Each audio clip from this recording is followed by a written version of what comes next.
Hello और welcome student, स्वागत है आपका करण सर फार्मा क्लासेस में। और आज का वीडियो बहुत ही इंपॉर्टेंट होने वाला है क्योंकि आज हम डिस्कस करेंगे एक ऐसे टॉपिक के ऊपर। थंबनेल से आप समझ गए होंगे कि आज हम बात करने वाले हैं एवोल्यूशन ऑफ टैबलेट। जी हाँ, ये एक बहुत ही इंपॉर्टेंट टॉपिक है क्योंकि ये इंटरव्यू पर्पस के लिए बहुत इंपॉर्टेंट है, खासकर उन स्टूडेंट्स के लिए जो कि फार्मा इंडस्ट्री के प्रोडक्शन डिपार्टमेंट में काम करना चाहते हैं। उनसे क्वेश्चन काफ़ी बार पूछा गया है और बहुत कॉमनली ये पूछा जाता है, तो इसके बारे में आपको पता होना चाहिए। और जब भी आप खासकर प्रोडक्शन डिपार्टमेंट के लिए जब भी आप इंटरव्यू देने के लिए जाएं तो आपको इसका नॉलेज होना चाहिए क्योंकि इससे रिलेटेड क्वेश्चन हो सकता है कि पहला क्वेश्चन इंटरव्यू का इससे रिलेटेड हो। तो ज़्यादा समय नहीं गवाते हैं और बात करते हैं इवोल्यूशन ऑफ टैबलेट्स के बारे में। तो देखिए, वीडियो स्टार्ट करने से पहले मैं आपको एक चीज बता दूं कि इवोल्यूशन ऑफ टैबलेट के अंदर वो टेस्ट रखे गए हैं और ये वो बेसिक टेस्ट होते हैं जो कि जब भी कोई टैबलेट का प्रोडक्शन होता है तो इन टेस्ट को परफॉर्म करना होता ही होता है। मतलब ये सबसे इनिशियल टेस्ट होते हैं, इनके बिना कोई भी टैबलेट, मतलब ये टेस्ट जब तक आप परफॉर्म नहीं करेंगे तब तक वो टैबलेट क्यूसी में पास नहीं हो सकती है और मार्केट में नहीं जा सकती है। तो इसको आप ये भी कह सकते हो कि सबसे बेसिक टेस्ट जो टैबलेट्स के होते हैं जो कि परफॉर्म करने ही करने हैं आपको अकॉर्डिंग टू कोई भी गाइडलाइन हो, चाहे वो यूएसएफडी हो, सीजीएमपी हो, आईसीएच हो, उन सभी गाइडलाइन के अंदर इन टेस्ट को रखा गया है। इसीलिए इससे बोला गया है इवोल्यूशन ऑफ टैबलेट। मतलब ये टैबलेट के बहुत ही बेसिक टेस्ट होते हैं। तो देखिए ये कौन कौन से टेस्ट होते हैं। तो टोटल यहाँ पर 7 टेस्ट हैं और जो 7वें नंबर का टेस्ट है उसमें 4 टेस्ट हैं। अगर टोटल में इन सबको मिला दूं तो 6 ये और 4 ये, तो 10 टेस्ट हो जाएंगे। देखिए, फर्स्ट टेस्ट जो होता है वो होता है जनरल अपीयरेंस का, दूसरा होता है साइज और शेप का, तीसरे में हम यूनिक आइडेंटिफिकेशन मार्किंग टेस्ट, उसके बाद होता है organoleptic properties, hardness test, friability test, और उसके बाद आते हैं ड्रग कंटेंट एंड रिलीज, जिसके अंदर 4 टेस्ट आते हैं। एक होता है weight variation test according to USP, content uniformity test, disintegration test according to USP और डिसोल्यूशन टेस्ट। तो ये टोटल 7 टेस्ट होते हैं, बट अगर पूरा सबको ओवरऑल जोड़ लिया जाए तो टोटल ये 10 टेस्ट हैं जो कि टैबलेट एवोल्यूशन के अंदर आते ही आते हैं। तो हम एक एक करके सभी टेस्ट के बारे में बात करते हैं। तो सबसे पहले हम बात करते हैं हमारे पहले टेस्ट की, जिसका नाम है जनरल अपीयरेंस। यहाँ पर हम क्या देखते हैं, जब टैबलेट का प्रोडक्शन होता है तो हम टैबलेट के जनरल अपीयरेंस को चेक करते हैं। जनरल अपीयरेंस में हम क्या देखेंगे, measurement of size, shape, colour, उसका टेस्ट, प्रेजेंस और एब्सेंस ऑफ ऑर्डर, मतलब किसी टाइप की खुशबू या बदबू तो नहीं आ रही है। ये नॉर्मली हम इसको विजुअली ही चेक करते हैं, किसी टाइप का टेस्ट इसके अंदर हम परफॉर्म नहीं करते हैं। तो ये वाला जो टेस्ट परफॉर्म किया जाएगा ये प्रोडक्शन एरिया में ही जो काम करते हैं, जब टैबलेट का कंप्रेशन होता है वहीं पे इन टेस्ट को देख लिया जाता है। अगर जैसे ही उनको दिखता है कि अरे यार साइज के अंदर कोई दिक्कत आ रही है, किसी टाइप की स्मेल आ रही है या कोई कलर वेरिएशन दिखाई दे रहा है, तो वहीं पे ही टैबलेट प्रोडक्शन को रोक दिया जाता है और फिर प्रॉपर चेकिंग की जाती है। और जब तक ये प्रॉब्लम सॉर्ट आउट नहीं होती है तब तक प्रोडक्शन स्टार्ट नहीं किया जाता है। ठीक होगी बात। अगला जो टेस्ट होता है साइज एंड शेप का, तो यहां पर देखिए साइज और शेप से मतलब है ये वाला टेस्ट भी प्रोडक्शन डिपार्टमेंट के अंदर ही परफॉर्म किया जाता है जैसे ही टैबलेट का प्रोडक्शन होता है। तो यहां पर ये चीज देखी जाती है कि जो एक्चुअल टैबलेट की थिकनेस है, जो स्टैंडर्डाइज थिकनेस है, उसकी जो थिकनेस है वो चेक की जाती है और थिकनेस का वेरिएशन 5% से ज़्यादा नहीं होना चाहिए। या तो टैबलेट की थिकनेस 5% के से ज़्यादा अगर होगी तो भी 5% से ज़्यादा नहीं होनी चाहिए, और अगर थिकनेस कम है तो भी 5% से कम नहीं होनी चाहिए। अगर थिकनेस हम चेक करते हैं और हमको ऐसा लगता है कि जो थिकनेस है उसमें वेरिएशन आ रहा है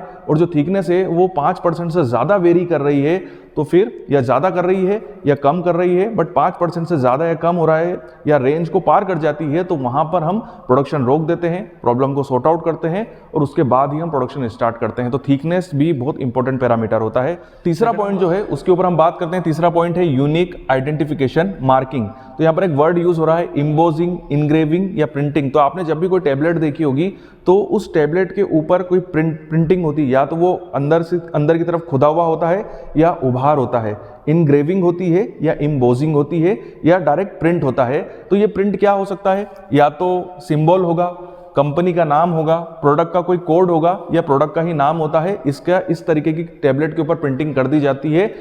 कई टैबलेट आपने देखी भी होगी, कई टैबलेट के अंदर इस टाइप की प्रिंटिंग नहीं भी होती है। तो जब टैबलेट का प्रोडक्शन हो रहा होता है तो इस तरीके की क्या होती है, बेसिकली ये जो आपको जो भी प्रिंट करना है ना वो उसके अंदर पंच के अंदर ही होता है। तो पंच, जब टैबलेट पंच होती है तभी वो प्रोडक्ट का नाम या जो भी आप देना चाहते हैं वो उसमें इनग्रेविंग हो जाती है या इम्बोजिंग हो जाती है।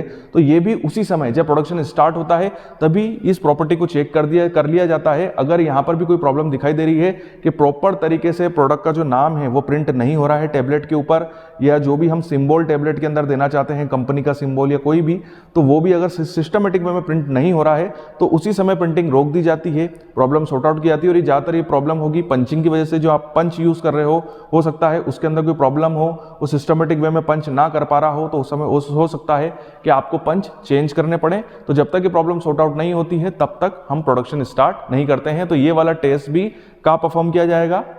प्रोडक्शन एरिया के अंदर ही परफॉर्म किया जाएगा। कोई टेस्ट नहीं है, हम इसको विजुअली ही देख लेते हैं और विजुअली ही हम फिर प्रॉब्लम को सॉर्ट आउट करते हैं, फिर देखते हैं कि क्या रीजन है। ठीक है, नेक्स्ट जो 4th नंबर का है वो है ऑर्गेनोलेप्टिक प्रॉपर्टीज।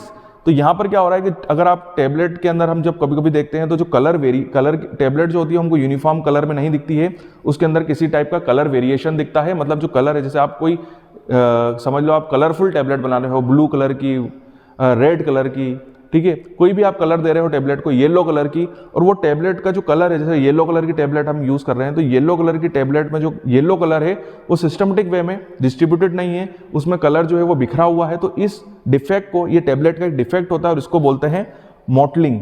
ठीक हो गई बात? तो अगर कलर यूनिफॉर्मली डिस्ट्रीब्यूटेड नहीं है, ठीक है, तो उसको हम बोलेंगे मॉटलिंग। तो इस तरीके में अगर प्रॉब्लम दिखाई देती है प्रोडक्शन करते समय कि टेबलेट के अंदर जो कलर है वो सही नहीं हो रहा है, ये कोटिंग में भी हो सकता है कि टेबलेट को जब कोटेड किया जाता है तब उसको कलर प्रोवाइड कराया जाए, तो ये कोटिंग में भी मिस्टेक हो सकती है।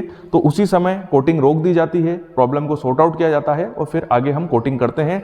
तो ये जो आपको प्रॉब्लम दिखाई दे रही है, ये प्रॉब्लम भी ज़्यादातर प्रोडक्शन एरिया के अंदर ही दिखाई देती है और वहीं पे इसको सॉर्ट आउट किया जाता है। ये प्रॉब्लम भी QC तक नहीं पहुंचती है। ठीक होगी बात? जो हमारा 5वां टेस्ट है वो है हार्डनेस टेस्ट।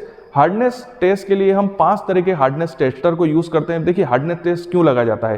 देखिए इसके अंदर ये होता है कि जब हम टेबलेट को लेते हैं, हम उसको लेंगे मुंह में, टेबलेट हमारे स्टमक में जाती है, वहाँ पर जाकर डिसॉल्व होती है। अगर टेबलेट ज़रूरत से ज़्यादा हार्ड हो जाएगी तो वो हमारे स्टमक में जाके कभी भी डिसॉल्व नहीं होगी, टेबलेट ऐसी की ऐसी हमारी बॉडी से बाहर भी निकल जाएगी। और हार्डनेस ज़्यादा क्यों होती है? हार्डनेस ज़्यादा कई बार जब हम बाइंडर्स का यूज़ करते हैं और बाइंडर ज़रूरत से ज़्यादा ऐड कर देते हैं तो टेबलेट बहुत ज़्यादा हार्ड हो जाती है। साथ ही साथ टेबलेट को एक पर्टिकुलर लिमिट में ही हमको हार्ड रखना है। क्यों? हार्डनेस इसलिए ज़रूरी है टेबलेट की कि अगर आप टेबलेट को प्रॉपर वे में हार्ड नहीं रखोगे तो हो सकता है कि टेबलेट जब पैकेजिंग में जाए या जब टेबलेट कंपनी से ट्रांसपोर्ट होके हमारे घर तक पहुंचे तब बीच में टूट जाए, तो वो टूटे नहीं, किसी टाइप का ब्रेकेज ना हो, इसलिए हमको टेबलेट को थोड़ा हार्ड बनाना होता है। उसके अंदर हम बाइंडर्स को ऐड करते हैं। तो ये चेक करने के लिए कि टेबलेट जो है वो प्रॉपर वे में हार्ड हुई है कि नहीं हुई है, ऐसा तो नहीं है कि ज़रूरत से ज़्यादा हार्ड हो गई है, वो एक लिमिट के अंदर ही हार्ड होनी चाहिए, उसको चेक करने के लिए हम हार्डनेस टेस्टर का यूज़ करते हैं। साइड में मैं आपको साइड के थ्रू दिखा भी रहा हूँ कि किस तरीके के हार्डनेस टेस्टर हैं वो यूज़ किए जाते हैं, क्योंकि इंटरव्यू के अंदर हार्डनेस टेस्टर से भी रिलेटेड क्वेश्चन आपसे पूछा सकता है कि आपने ये टेस्ट परफॉर्म किया है कि नहीं किया है। अगर आपने किया है तो किस टाइप का हार्डनेस टेस्टर आपने यूज़ किया था। और एक चीज़ और बता दूं कि हार्डनेस टेस्ट जो है वो प्रोडक्शन एरिया के अंदर ही परफॉर्म किया था। जी हाँ, ये टेस्ट भी QC के अंदर परफॉर्म नहीं किया जाता है, प्रोडक्शन एरिया में काम करने वाले लोग ही हार्डनेस टेस्ट को परफॉर्म करते हैं। और देखा जाए तो अगर इन सभी प्रॉपर्टीज़ के बीच में जो सबसे ज़्यादा क्वेश्चन पूछा गया है, जो मैं अपने पर्सनल एक्सपीरियंस से आपको बता रहा हूँ, वो हार्डनेस टेस्टर से रिलेटेड ही पूछा गया है।